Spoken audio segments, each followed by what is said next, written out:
Hello বন্ধুরা, তোমরা সবাই কেমন আছো? আশা করছি ভালো আছো। কাঠগোলাপ বইটার কবিতাটা তোমাদের কেমন লাগলো আমাকে জানিও। আজকে আমি নিয়ে এসেছি কাঠগোলাপেরই পরবর্তী কবিতা, যার বইটার নামের সাথেই কবিতাটার নাম। তার মানে তোমরা নামটা বুঝতেই পারছো। হ্যাঁ, নামটা হচ্ছে কাঠগোলাপ। শুরু করলাম। তোমায় আমি কুড়িয়ে পেয়েছি এক ভেজা সন্ধ্যায়, নিস্তব্ধ নির্জন পথে পড়ে থাকা নিঃসঙ্গ একটি কাঠগোলাপের ন্যায়। তোমার কোনো নামধাম ছিল না কিংবা পরিচয়টা, মনের খেয়ালে তাই তোমার নাম দিয়েছি অপরিচিতা। যদিও রবীন্দ্রনাথের গল্পের চরিত্রের সাথে তোমার কোনো যোগসূত্র ছিল না। অভিভাবকহীন তোমায় আমি আগলে রেখেছি মন্দ লোকের হায়না দৃষ্টি থেকে। আশ্রয়হীন তোমায় আমি আগলে রেখেছি হঠাৎ বয়ে আসা তীব্র ঝোড়ো বাতাস আর মেঘের প্রবল বজ্রাঘাত হতে। তারপর সময় চলে যাচ্ছে তার স্বতন্ত্র নিয়মে। তুমিও বড় হয়ে উঠছ রোজ আমার আদরে। তোমার শরীরের কোমলতা প্রতিনিয়ত বাড়ছে দ্বিগুণ অতি যত্নে। কালো কেশ ছেয়ে যাচ্ছে ঘাড় ছাড়িয়ে কোমর অবধি। তাল মিলিয়ে ঠোঁটের কোণায় থাকা তিলটা ক্রমশ মায়াবী হয়ে উঠছে বড্ড। তুমি বলতে শিখেছ তুমি আকাশ ভালোবাসো। তুমি বলতে শিখেছ তুমি ফুল ভালোবাসো। ছাড়িয়ে রূপলাবণ্য নিজেকে বিকশিত করলে। তোমার মায়ায় পড়ে জোনাকিরাও ছুটে দল বেটে।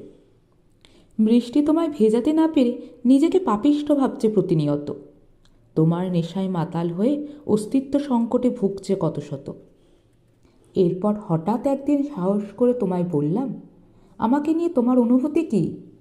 প্রত্যুত্তরে মৃদু হেসে জবাব দিলে, ধন্যবাদ কবি, এবার তবে মুক্তি দাও, নিজের ফেলে আসা শহরে যেতে চাই। নির্বাক আমি দেওয়াল হয়ে দাঁড়াতে পারিনি তোমার ফিরতি পথে, এতটুকু প্রতিবন্ধক হয়ে। এতদিনের আগলে রাখা তুমি আজ মুক্ত হওয়ার বায়না করছো এভাবে, যেন আর একটা মুহূর্তও তোমায় আগলে রাখার অধিকার আমার নেই। কৃতজ্ঞ বোধটুকুও যেন তার জায়গা থেকে দূরত্ব বাড়িয়েছে ভীষণভাবে। তবুও নিজেকে সামলিয়ে বিষাদ বহমান শ্রদ্ধা মেয়ে তোমার শেষ যাত্রায় খোপায় গুজে দিলাম একটি কাঁচা শিউলি ফুলের মালা। শেষ আকুতি হিসেবে বলছি, শুকিয়ে গেলেও স্মৃতি হিসেবে রাখিও আগলে পরম মমতায় এই শেষ চিহ্নটুকু সশস্ত্র বেলা। অসম্ভব সুন্দর কবিতার প্রত্যেকটা লাইন। এত গভীরত্ব আছে না, মনে হয় যেন একটা ঘোরের মধ্যে দিয়ে আমরা চলি।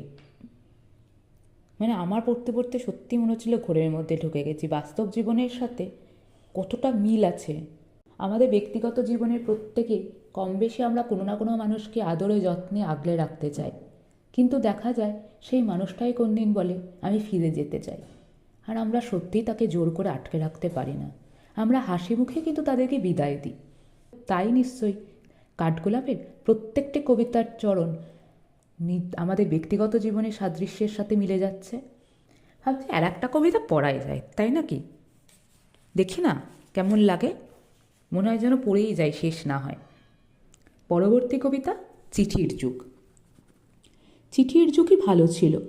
শব্দের সৌন্দর্য হারাতো না, রুচিরও দুর্ভিক্ষ হতো না, আবেগও এতটা সহজলভ্য হতো না, মানুষের প্রতি মানুষের কৌতূহলও দ্রুত মিটে যেত না। প্রাপক সযত্নে চিঠি আগলে রাখত বিছানার নিচে, বালিশের নিচে, নয়তো বইয়ের ভাঁজে।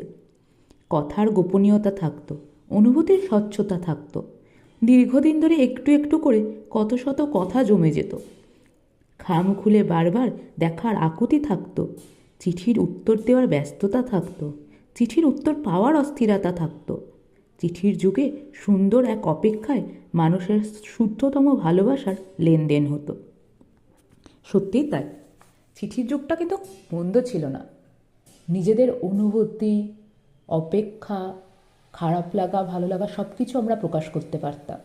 না, আমিও পাইনি সেই চিঠির যুগ। একদম যে পাইনি তা না, নিজের ছেলেবেলাতে কিছু না কিছু পেয়েছি অবশ্যই। আমরা যারা 90-এর দশকে জন্মেছি তারা পেয়েছি, তার পরের দশক আর হয়তো পাইনি। এখনকার ছেলেমেয়েরা তো একদমই না। হোয়াটসঅ্যাপে এখন একটা এডিটেবল মোড হয়েছে, মেসেজটা এডিট করা যায়। চিঠিতে আগে কী হতো, আমাদের কাটাকুটি, গোল্লা গোল্লা করে আমরা কাটতাম, নাহলে একটা পেনের দাগে আমরা কাটতাম না, আমরা গোল্লা গোল্লা করে কাটতাম। তার কারণ একটাই, যাতে ওই মানুষটা বুঝতে না পারে আমরা কী ভুল লিখেছি। কিন্তু অপর যে চিঠিটা পড়ছে মানুষটা, সে কিন্তু বোঝার প্রবল আকর্ষণ ছিল তার যে আমরা কী লিখেছি। কিন্তু হোয়াটসঅ্যাপের যুগে আজকের দিনে মেসেজটা এডিট করে দেওয়া যায়। অনেক সময় তো মেসেজটা ডিলিটও আমরা করে দিই, যখন দেখি অপরজন দেখছে না, উত্তর আসছে না, দেখে রেখে দিচ্ছে।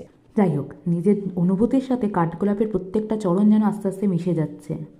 এরপর হয়তো আরও বেশি গভীরভাবে অনুভব করব, আর তোমাদেরকে পড়ে শোনাবো। তোমরা জানিও কেমন লাগছে। ততক্ষণে যেন ভালো থেকো, সুস্থ থেকো।